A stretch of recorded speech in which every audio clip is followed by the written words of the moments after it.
stand before you today, not just as a speaker, but as a daughter of the African continent, a mother, a neighbor, a passionate advocate for equity and opportunity, a longtime resident of Montgomery County, an American, and a steward of legacy. I thank County Executive Mark Elrich, the African Affairs Advisory Group, and all those who made this celebration possible. We are gathered here today under the banner of African Heritage Month.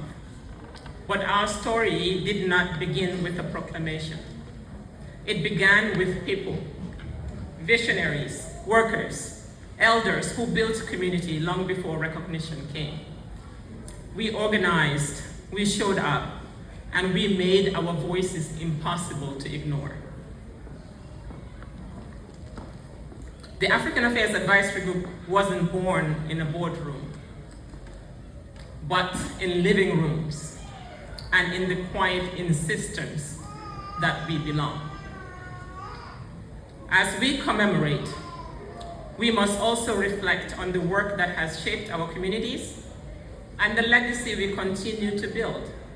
It is a call to remember, to honor, and to act.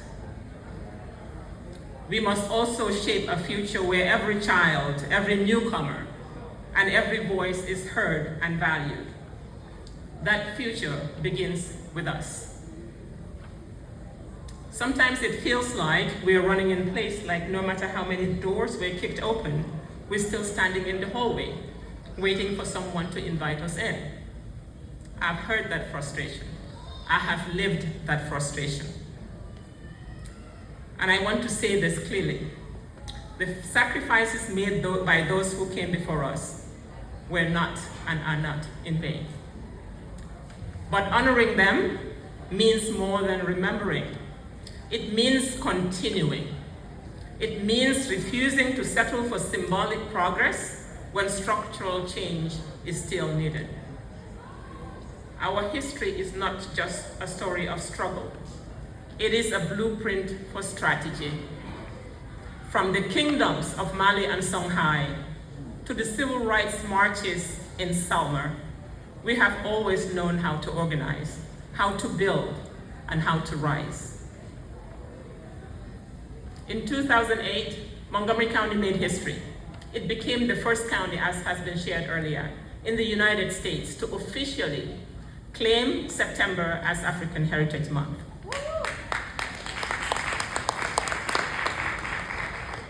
My brother Moomin Berry, who is not here with us this evening because he's visiting his country of birth, and I were honored to be appointed by County Executive Isaiah Leggett as the first co-chairs of the newly formed African Affairs Advisory Group.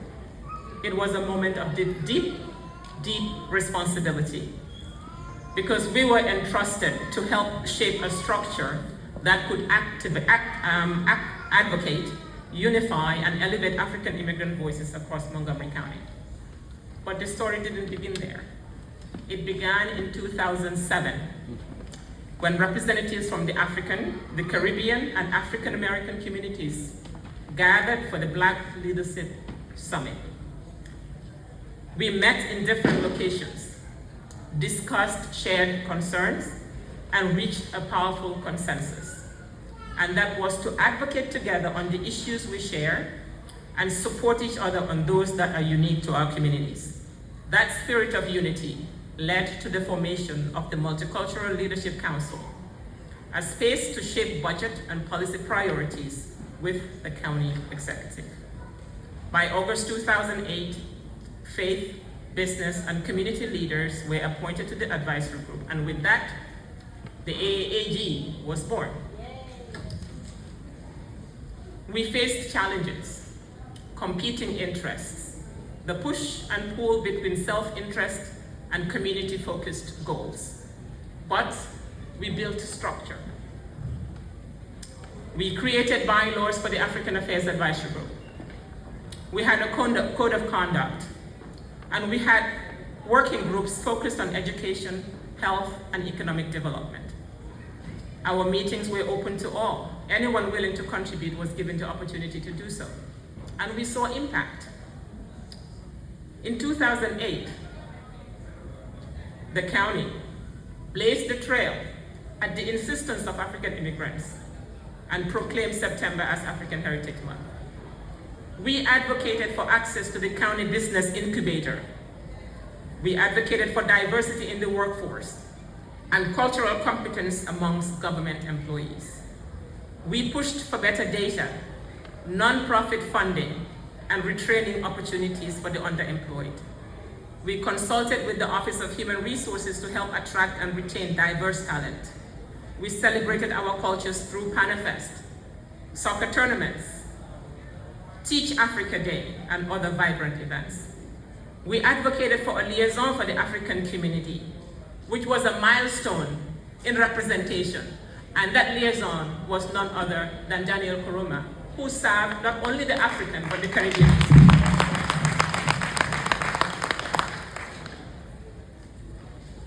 In 2010, we opened the African Cultural and Resource Center, a hub of connection and care. And in 2012, we established Gondar, Ethiopia, as a sister city, further deepening our county's global ties. But the story of African Heritage Month didn't stop at the proclamation. It grew, it moved, it danced. Who here has not attended PANAFest, the Pan-African Festival? If you have never attended the Pan-African Festival, look it up and see what you've missed and prepare to be wowed the next time we have PANAFest. PANAFest became the first festival ever held at the Silver Spring Civic Center. That moment opened the doors literally and symbolically for others to use Veterans Plaza as a space for cultural celebration, civic engagement, and community building. PANAFest wasn't just a party, it was a statement, a showcase of African fashion, music, food, and art. A place where families gathered, cultures collided in joy, and newcomers felt seen. Because of that bold first step, the plaza today has become a stage for many voices, a place where heritage is not just remembered, but lived. All done by who else but immigrants. Let me say this plainly. Immigrants don't just arrive in communities, we build communities. Yes.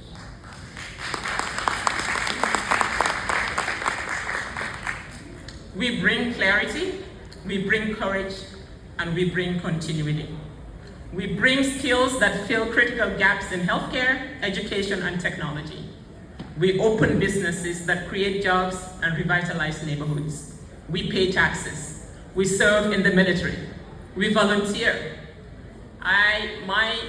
So many people think I work for Montgomery County. Joe Rubanda is here. Everybody who works for Montgomery County, I think it's time that I submit my invoice for payment for the past 16 years. I have been volunteering for the past, my son is 35, since when he was in second grade, because I felt that it was important. So much so that people think I work for the county. We volunteer at schools and we show up wherever we're needed to show up. But beyond economics, we enrich the soul of Montgomery County. We enrich the soul of the communities we find ourselves in. We bring languages, music, food, and traditions that expand what it means to belong. We celebrate Eid, we celebrate Kwanzaa, we celebrate Thanksgiving, we celebrate Independence Day and Jollof Sunday, and don't anybody say that the best jollof is from Nigeria. No. Oh, Sean is in trouble. May I have an amen from Chebujin from Senegal? May I have an amen from Benachin from the Gambia? Nigeria? Yeah.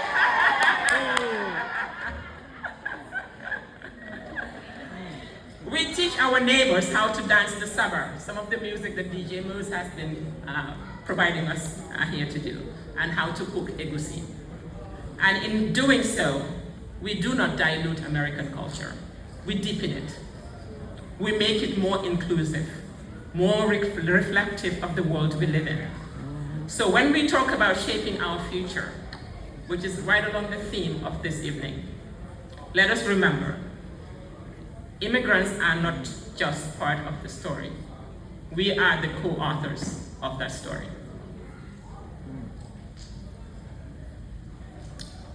Through all this journey up to today, from 2008 when the first proclamation was held, to today, the leadership of African Affairs Advisory Group has evolved. We have been blessed with a pipeline of talent, elders, youth, professionals who carry the torch forward. Every year, new voices have stepped up. And we need more. We need more of you all to step up and be part of this journey. Our executive committee, made up of past chairs and co-chairs, ensure that knowledge and experience remain in service of the larger community.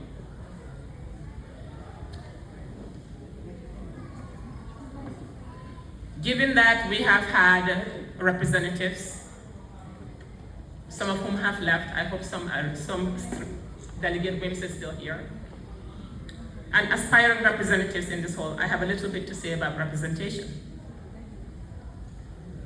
Not just the kind that shows up in campaign photos or diversity brochures, That's the man right here. That's it. but the kind that sits at the table, votes on budgets, drafts legislation, and shapes policy. That's right. When we are not in the room, decisions are made about us and not with us. And that's something that we should reject categorically. Those who marched and resisted and sacrificed so that we can stand here today, I'm sure will curse the ground that we stand on if we fail to include representation as part of our strategy. Because every generation inherits both the struggle and strategy, and our strategy today must include representation, not just in community spaces, but in political office.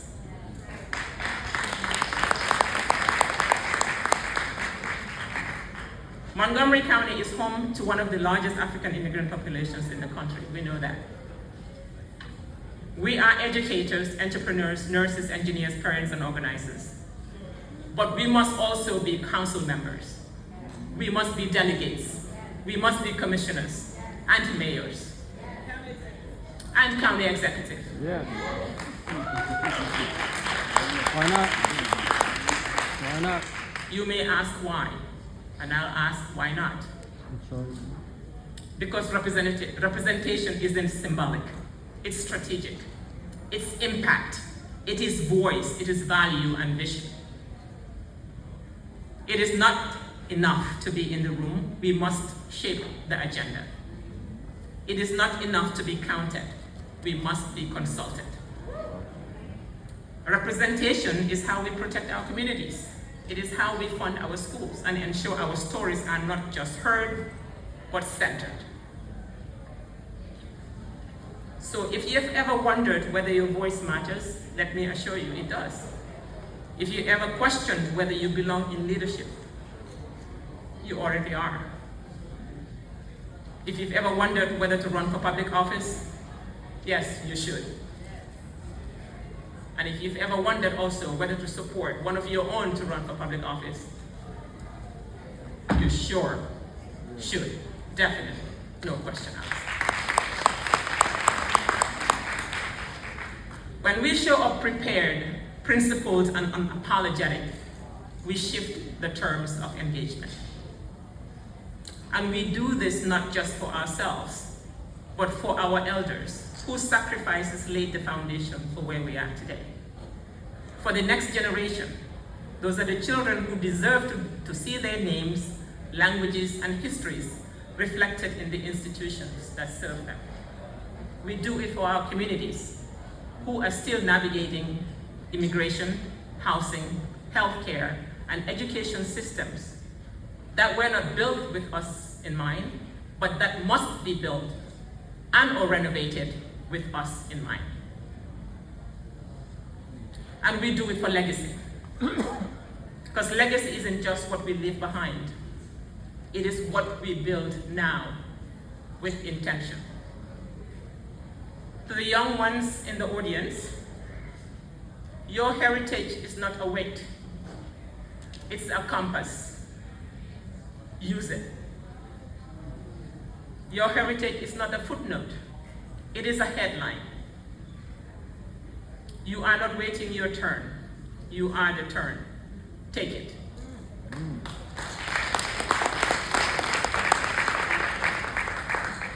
So today, as we celebrate African Heritage Month, let us remember that we are no longer guests in this county. We are co-authors of its future. Let the month be more than a celebration. Let it be a commitment to run for office, to demand policies that honor our labor and leadership, to challenge injustice, and to build systems that last and spaces that reflect our stories. So tonight I ask you to recommit, not just to celebration, but to strategy. Not just to heritage, but to action. Let us be bold in our advocacy. Let us be fierce in our organizing. Let us be generous in our mentorship. Let us be relentless in our pursuit of equity. Because we don't just arrive, we build. We don't just assimilate, we innovate. We don't just survive, we lead. So say this with me. We are here. We are here. We belong. We belong. We build. We build. So let us move forward together. Happy African Heritage Month to you all.